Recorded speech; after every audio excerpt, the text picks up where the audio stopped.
Okay, a hot air balloon rises from the ground with uniform acceleration. After 10 seconds, the balloon attains a height of 25 meters. So the total mass of the balloon and basket is 250 kilograms. Find the magnitude of the lifting force. Okay, so lots of information here, and just first of all focus on what they want. They want us to find the lifting force, okay, right? We know this balloon is obviously going up, okay, so we can think about the sort of forces that are affecting the balloon as it rises, yeah? But if they're asking us to find the force, that means then that we need to know what the acceleration is. And if you read here, the only thing it says about acceleration is that it's uniform. In other words, it's a constant acceleration. They don't say anything else. However, they do give this information, don't they? They say after 10 seconds, the balloon attains a height of 25 meters. And the fact that it's uniform acceleration means that we can use SUVAT, yeah? The equations of motion, okay?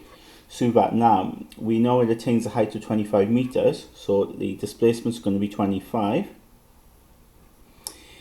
U is the initial velocity, and if you think about it, a balloon, well, initially it's at rest, isn't it? Okay, when it leaves the ground, it's stationary, isn't it? Still, and then it rises. So initially, the speed is 0. V, well, it doesn't tell us that. Okay, so we don't know what that is. Acceleration. Well, that's what we're trying to work out. Yeah.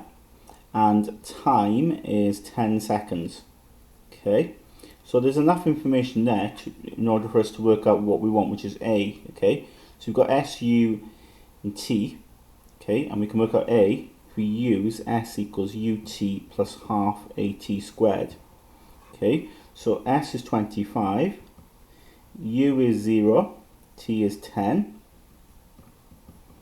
half A then we don't know, and then T then is 10, so if I square it, okay, we get that. So 25 equals 2, well that's 0. Now when I work this out, I do half times whatever this is. Now 10 squared is 100, so 100 times a half is 50. So I get that, so in other words 25 equals to 50A, so 25 divided by 50 is equal to A, which means then A, if you simplify that, is a half, yeah, or 0.5 meters per second squared. So then we can draw a force diagram, okay, with our balloon. Okay, I'm not going to draw a balloon, I'm just going to draw a box to represent the balloon. Now the weight is important. It says the total weight appears, or the mass rather, of the balloon and basket is 250 kilograms. Okay, so then that enables us then to put the weight in. Okay, the weight obviously will go downwards, and that'll be the mass times G. And of course then we've got this lifting force. It's described as a lifting force, and obviously we need that for the balloon to rise.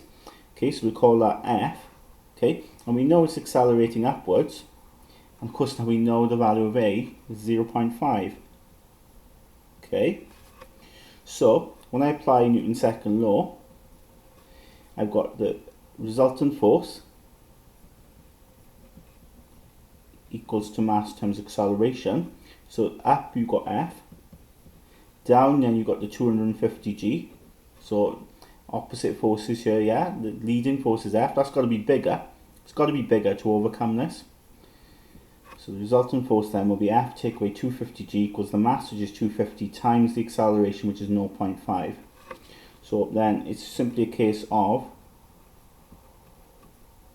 subbing in the value of G there. You can work that out to be 125, and then you can get F from there. So basically 125, you're going to add whatever that is there, and I get 2575 newtons. Okay, so that's the lifting force there.